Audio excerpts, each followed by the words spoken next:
This is Coffee with Holistic Dog Professionals. Learn from Roman and David how to become your dog's best friend.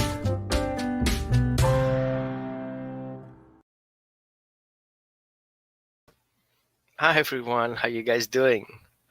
Sorry today, I will be alone. And where's your coffee? Get your coffee. Why? Because we have a Q&A today, and we're gonna talk about anything you have problems with your dog, your dog's behavior, your multiple dogs, your foster dogs. So grab your coffee and let's start the conversation. Yeah. Here, got my coffee. So how you guys doing so far? So as of my part, waiting for everybody to top in, we had fires in Oregon and California, and it was really not a good place to be. So my dogs got stressed. I still have sore throat. My wife has sore throat, and we had to evacuate voluntarily. So we're lucky. We have an RV, so we hop on the RV and took off to Phoenix. We didn't think that through, right? Because down there it was like 160 degrees. We just literally burned off in the RV. But you know what? It's better hot because you have the AC. That's another story. We're going to talk about that. And yeah, that ended up somehow good. So we came back again, a little bit better. Hi, everyone. So where are you guys having your coffee at? We are here in Albany, Oregon, not New York, Oregon. Super nice green. It's raining outside today. It's kind of moist, not really raining, but it's really humid. And having a coffee. Where are you guys at? So how about you share with me what you guys struggling with? So I know most of you in the group and on YouTube are already active asking questions. Now here's the opportunity to ask your questions live and get answers live. So we're gonna do that first come, first serve. Make sure that you give StreamYard permission to share your name. So because I don't see who you are, I just see Facebook users, so I will not be able to address you. There are multiple Facebook users on the questions. I will not be able to kind of understand who that is. Maybe I can pull it up on my phone and see that from there, but that would be easier for me. So warming up a little bit, give you a little bit of heads up. We're going to talk anything around canine behavior. There is no wrong question. There is no weird question. I just want to keep things polite towards your dog, so you don't have a stupid dog or you don't have a beep hole. You're off a dog, but express your dog with respect, because we're gonna troubleshoot here. So anyone has any questions, and whilst you guys are typing, you're welcome to share it. And I'm gonna hop in right now and see real time if anyone has any questions, and I'm gonna answer them. So let me hop that right there into my groups. Okay, here we go. Make it nice and quiet. So, I need to announce, because tomorrow I'll have a super awesome guest coming in our show on Sunday. It's actually more, introduction, which is Lennon Fo, Dr. Lennon Fo, who is a veterinarian, and he's in UK. And we're going to talk about lots of things. So don't miss that. Good. So we have the first question. Here it is. Facebook user. How best to teach a heavy scent oriented dog to become an off-leash dog? Well, that's a great question. I wish I had somebody who is in search and rescue, because they do this basically every day. I would say create that scent as a job description. I would say start very small, and we want to first build a strong bond relationship with your dog, because that okay, who is me? I don't see me, so you want to kind of like message me, and I'll happy to share with you a link, so you're welcome to join, and we can talk about it. So send me a private message and I'll send it to you. So meanwhile, we're gonna do a little bit of exercises. So we're gonna help your dog get a little bit more connected with you, because it's important that your dog is following instructions. Otherwise, you will struggle with your dog's behavior, as he will not be able to follow through if he does not have a strong bond. So exercise one, towards the loose leash, is to create your basic commands, your invisible leash commands. So the first thing I would do is teaching the solid come, let's go. Okay, good. Carol Perks. So let me invite Carol into our group, because she is a search and rescue trainer. There we go. And so we have an expert on board, because I am not a search and rescue expert and she is. So the concept is to not relying on the leash. The concept is to teach your dog an on and off situation while you guys are on the leash. So the first one that I usually do is I move backwards, teach my dog names to actually what the dog actually does. So move backwards in your backyard with a leash on, and as your dog approaches you, that you call come. And the reason why I use that with a leash, because most of the times you need to have a leash and sometimes you don't need a leash. So we want to start with the leash part first before we remove that part. So as you move backwards and as the dog comes forward to you, that you call come, and your dog is being rewarded with arrival. You want that to start becoming a magnet. And as you move backwards, the dog is following you, okay? And then you stop, the dog arrives, he gets a treat. Come means you come to me, okay? So we want to associate emotions with actions and words. So the next thing you do is, as you have the come command, then you transfer it into let's go. So come to me and let's go in the same direction, doing the same thing at the same speed, okay? So you want to become your dog's support on his mission to smell. Okay, so we want to create that on and off situation, and the dog can go smell with you. Now, the important part is that the dog, if he gets too deep into the smelling part, he disconnects from his environment and he will focus on the trail or on the trace. Now, the dog's nose is a very important organ, and you have no idea how many nerves are going in there. They can smell many, many, many times better than we can. So even if you don't smell what it is, your dog got the smell. So from that part, we want to have the dog connect with you, and you should be part of that scent work and not being against it, because the more you put resistance into it, the more you say no and leave it and drop it, the more you create that need for the dog to stick to that and ignore you, and you don't want that.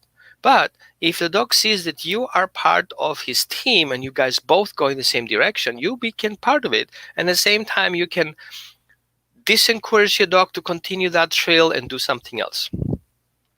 So let's see, they have some questions meanwhile. So he says, I put them on the long lead with grabbing hook at the end to them out in the fields and gave them lots of opportunity to scent. I agree. Some people are not allowed to be off the leash, depending on the situation that you are. And the next here is, when on command, then we are working for me and focus on my command, not peeing, not exploring. His nose become mine. If there was something he had to smell, I promise to bring him back to the scent and solve their curiosity. This is a great point. So we're going to work on that, basically. We're going to lead there, but before that, we have to establish that relationship of trust between you and your dog, that you will guide him back to the particular job. So then I would like you, as you move backwards and as your dog is following you, which you call come, and then you redirect that come into let's go, then we're going to add the wait into the equation. Wait means wait for further instructions. In other words, you give the dog a timeout and not following and continuing what's going to happen next.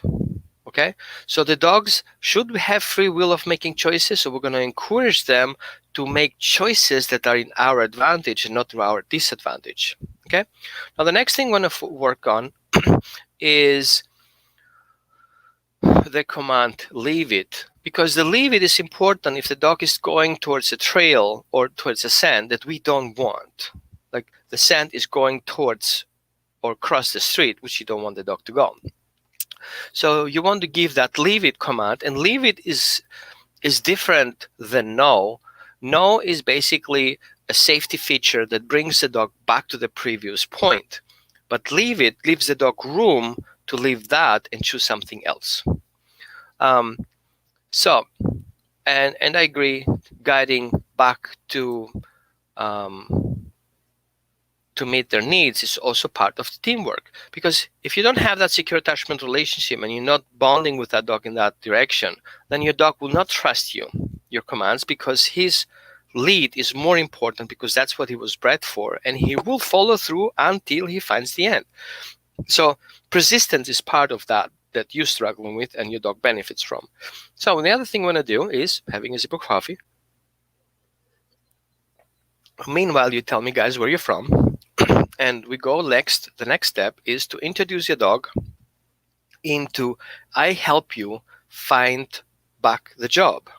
So as you go outside, you're going to place different places, different treats in different positions, and help your dog go to that particular point. Okay? So first start with one treat, place it in the room, and have your dog on a leash, ask him to sit and stay and wait. And then you say, let's go. Or you can give a find command. So that find command gives the dog permission to freely move and find the treat. Once the dog finds the treat, you reward the dog with praise. Finding the treat is already the reward, but you want to give a bonus because he started that particular job as you freed him for that command. Then you call your dog back, and the same treat from the same flavor, he comes to you. Thank you for returning. So you want to give the dog that option that if the dog leaves, he will come back and get the same reward that he was sniffing at.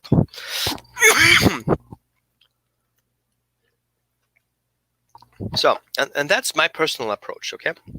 I know there are different ways to get to Rome. I feel I come from a perspective, I want a dog to have a free choice to achieve his goal, and you should be an important part of it. So again, we have the situation where the dog is being freed to find the job, and we have a command where the dog is disconnecting from the job, gives the dog permission to let go of the job and come back. So we start by having the dog go to find the treat and then call him back to us. So you can start with an exercise in your house, taking a treat, toss the treat, and say, go find it. And as the dog is following the treat, he will go there, pick up the treat. You say, good for finding the treat, and then you call your dog back, come, and reward the dog for returning. Then we're going to do something in addition. While the dog is chasing the treat that you just throw, you're going to toss another treat next to it if your dog doesn't see it. And then you can show your dog, give your dog some directions, which directions you want him to go. He comes back, look, go get it or find it, and then you can point it, like show the dog which direction that treat likely is. So you give the dog directions, so you start becoming more of a directive support. Okay, now your command starts having more value because you can predict where the treat is while the dog is sniffing. So your information and his informations are equal. Okay, so the next thing what we're going to do is, as the dog goes and finds the treat and returns, then we're going to take the treat while he's gone, toss it in the other direction. He comes to you, and then instead of giving him that treat that you said you will give, you point him out that the treat is somewhere else and say, go find it. And now the dog comes back to you and then go finds the treat. He finds the treat, he finds the lid, he starts smelling it. And then by the end of the treat, he already expects to get the reward. So you call him back again, give him that treat as a reward as he returns after you say the word come. So now we start with creating a job description, which is leave, find it, get rewarded for it, return. And I know some of you don't want me to move my hands. Okay, I keep my hands binded. I will hold my coffee mug like that. So you have your dog leave, return, get rewarded. Then you have your dog leave, direct your dog in a direction that he can send, confirm your send and your words, and come back again and get rewarded. So you get this leave and return to become a pattern. And every time that come means I have another job for you that is equal to the one you have, or eventually better. So you see, from that perspective, you don't need to correct your dog for leaving you. You're rewarding the dog for coming. So the dog on his own has this tendency to return, and we're going to reward that need to return for further instructions. Now, here is something that I suggest, and take it with a grain of salt or a lot of salt. Not every dog can handle it, because some dogs don't have their emotional regulations that some other dogs have.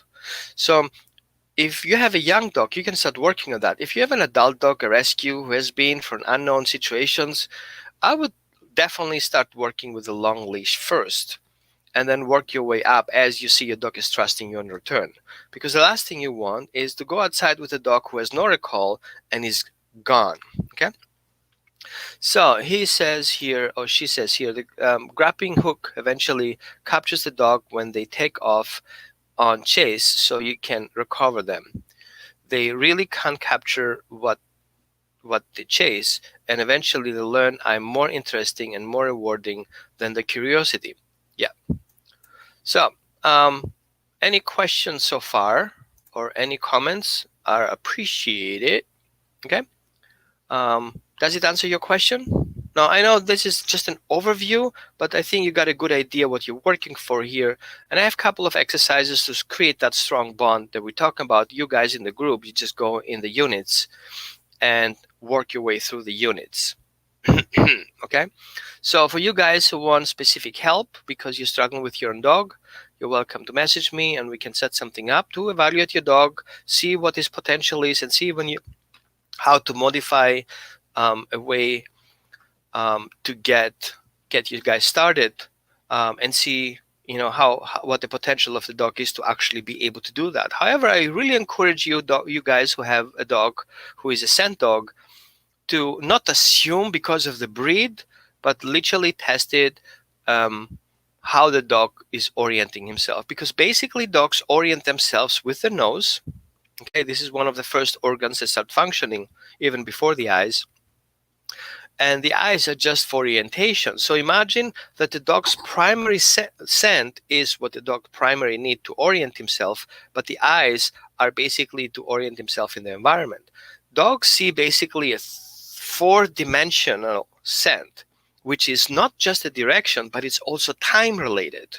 So the dog is not just following a line, it's following a line of a time valued scent, a before scent and a fresh scent. Does it make sense? So it's not just a scent. Like, I smell coffee. If I smell the coffee, I don't know how old the coffee is. I just smell coffee. The dog knows the difference between a fresh coffee and an old coffee. Okay?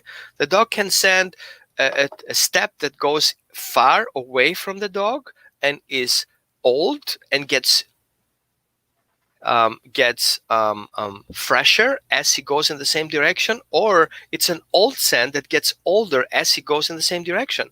So we have to see that as a fourth dimension, time, a time factor into the scent.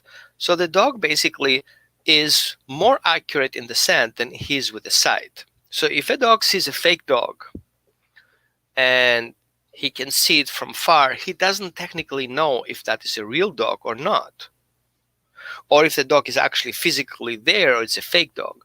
So he has to physically go there. But the first thing he does, he tries to send information that comes from there. Okay. So, good. I love your questions. Okay, hit me with your most difficult questions. Don't ask me about my shoe size. Okay. Good. What else do we have? We have another 20 minutes, I guess. Yeah. No, less. Yeah, another 10 minutes. Anything else? Did I miss any questions here? Oh, so many questions.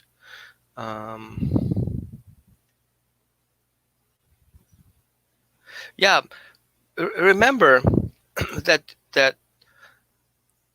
start being nervous and frustrated around your dog is not helping your relationship. Okay, start yelling at your dog and start punishing your dog. If you start using a head halty, it's not helping the dog. It's actually, I'm against halties in person. I don't like halties, like the nose halties. I don't like the prong collars, of course. I don't like the chalk collars. I don't like very tight flat collars. I do recommend martingale collars, and I do recommend harnesses. I prefer harnesses. I wasn't a fan for a very long time until I found a harness that really feels the dog is being released of pressure points around the shoulders. It doesn't squeeze them together. They're nice breathing. They're solid. They are going through the dog's harness. There is no way the dog gets out of there, or very, very difficult if it's not really adjusted. Plus, some of them have also pretensioned rubber, let's call it like pretension attachments, where the dog, even if it's tight, it has still a little bit room to breathe, because if a dog breathes, the harness goes in and out, and that it helps a lot. Okay, so next thing.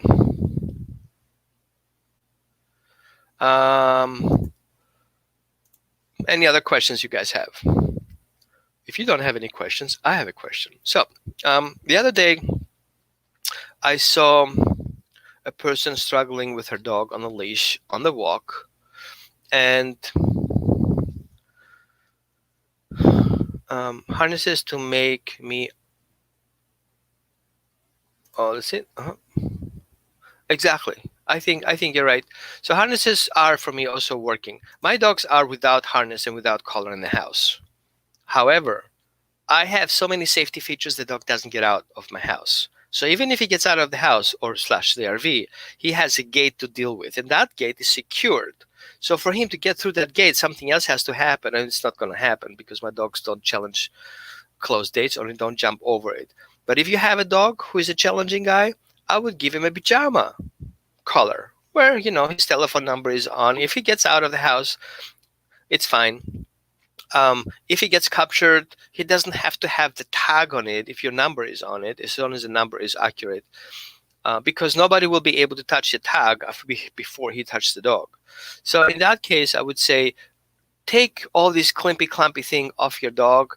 It's really frustrating to the dog if he bends over, tries to drink some water, and you have all these noises, the jingle bells, and I give you kind of an idea how it sounds like. Like the dog drinks, and that sounds like this. Like, give me a break. It's kind of a torture for the dog. So I've seen some dogs avoiding drinking water, and they go to the bathtub or to the toilet drinking bowl because their belt doesn't jingle on it. So I think, or there are some attachments to those collars. You can wrap them with clear tape, like there's some clear duct tape, let's call it this way, or there are some rubber attachments to that so they don't jingle.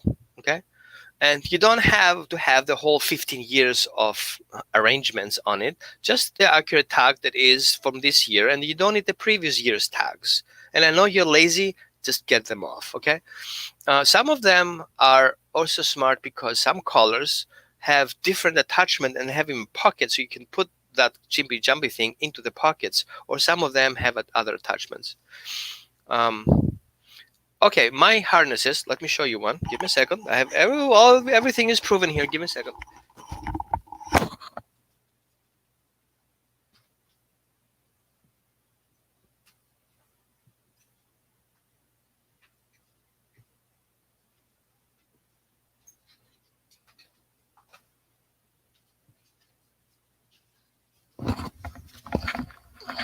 Here you go.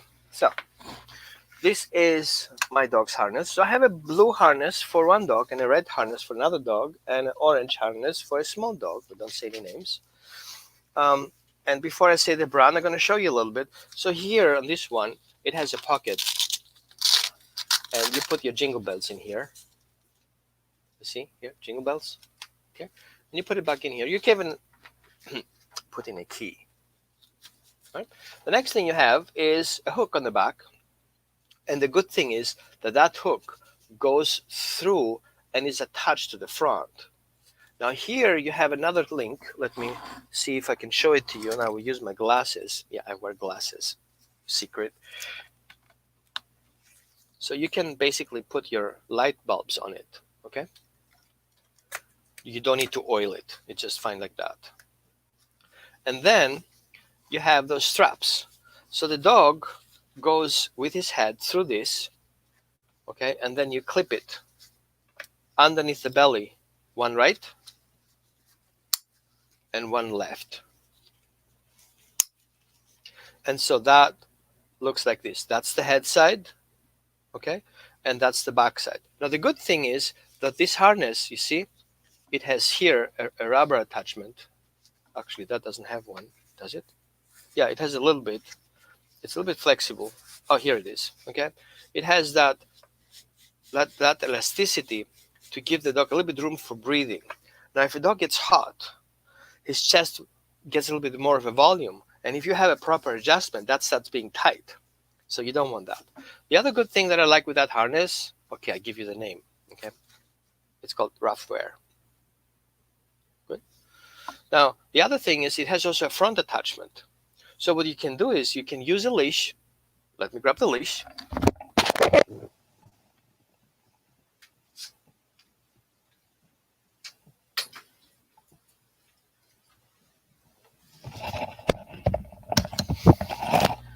There you go. I use a German training lead, which has, I'll kill myself, two ends. One end, another end, and that end can become, okay, your handle. And you have the other end. And then you can make that leash shorter, okay, and clip it over there. And so all of a sudden, you have a 4-foot lead instead of a 10-foot lead. However, what I would like to show you here is that while you have the dog's harness on, the dog can swivel under the harness in any direction. So it doesn't have to go through the dog's neck. And at the time the dog makes a turn, he's going to strangle himself with the neck. Okay? So what I would like is to recognize that some dogs get very weird about the harnesses, especially because A, they have to put the dog's head through the harness on their own. On the other hand, you have to bend over your dog and start clipping it. So you have a dog who's very sensitive about being handled around the neck or around his body and is frustrated about it. I'm going to take it slow. So what I usually do, and I think I have a video somewhere, I'm going to share it with you at some point, is offer the dog a treat. Put the harness over your hand, and as your dog approaches to get the treat, you put the harness over his head. Voila. Okay? So while the dog is having the treat, you put the harness over his mouth, over his head, and the only thing you have to do is clip it. Now, one thing I don't want you to do is, I don't want you to bend over your dog like a Hoover, okay? Like a predator. Well, let me put your leash on and we have to go. Chill out, dude. Okay, no big deal. Ask your dog to sit. Perfect. He sits down, clip, clip, done. So make your dog's harness an experience. And let me tell you, if you read the instructions putting the muzzle on, the muzzle halter on, He says very clear, your dog doesn't like it. So why would you use something your dog doesn't like? Now, putting a harness on is not the dog doesn't like it. He doesn't have comfort putting his head through something he doesn't know what it is. So we're going to introduce him what it is, okay? And you will not have fighting like you will have with Haltis. You don't have that part. And the other part that's very good is that as the dog can swivel around his neck, around his own center point, the harness sits very well. You can add the other point on the front. Okay? Now, what happens if the dog pulls, especially if something happens, the dog pulls really quickly somewhere, that front harness will redirect his whole chest. And picture this, the front is the steering wheel. The rear is the propulsion. So the dog is rear wheel drive, while the front are the steering wheels. The dog turns his body around his front legs, and the back is just the propulsion. So if you control the front part of the legs, you control the whole dog. So if the dog suddenly starts to pull away from it and the harness ends, it doesn't run out of your hand. The dog is automatically redirected to you. But that's for the emergency, okay? So that clip is for the emergency, okay? And the top clip is the usual clip. So you see that harness on its own gives you so many options, okay? And at the other hand, that leash, which I love personally, you can do so many things with it. You can make a 5-foot leash out of it. You can have a walking lead, like let's call it a handle on the other side. And then you can make it a 10-foot lead. You can even tie it around the tree, you know. You take that part over here, okay? Let's say I'm the tree. I know, that's so funny, right? And then you can tie it around the tree, and then you go mind your business, drink your coffee, and your dog is still safe under the bench, okay? That kind of things. So anything else you guys want to talk about? Actually not, because I have to leave. I know it was a short one, but if you like it, we can do next week another one. So maybe you guys want to capture your questions, and then we go live. So next time, we're gonna do, and I will do a poll to see which days do you guys prefer. Okay, I prefer weekends, but also I can do during the week. Just, you know, guys sit together, make a short ideas what days you likely want to work for, and please, plus you have those questions in the comments. And so, for example, if you're not being able to attend, but you would love to have your question answers, you want, next time I post that announcement, you're going to put your question in it. And if we have a gap in between, we're going to pull those questions up and we're going to talk about that. Okay. So thanks for watching. If you have any questions, I will not be able to answer them live, but I can eventually redirect you to a couple of documents in a group. Or, of course, you should. I know you want to keep I know you're guarding your group because you think your group is awesome and you don't want to share it, but it's okay. Let others learn from you too. Like, say, hey guys, I know all this stuff. All this stuff are from here, and I want you guys to be the best dog parent in your neighborhood. I want you to go outside and people say, wow, cool. That kind of stuff, you know? And you can educate people because many people don't know things. And you can educate them by giving them information that you learned and you tested and it works, right? That's what we do here. We're not coming just with theories. They're theories that actually work. And those theories work because they're going with the best intent for the dog. They're force-free, they're emotional, stress-free. The dog relationship is improved with you, between you and your dog. Your kids can attend. It's for everyone. It doesn't matter your dog's breed. It doesn't matter your dog's age. Okay. And again, thank you for sharing, and talk to you next time.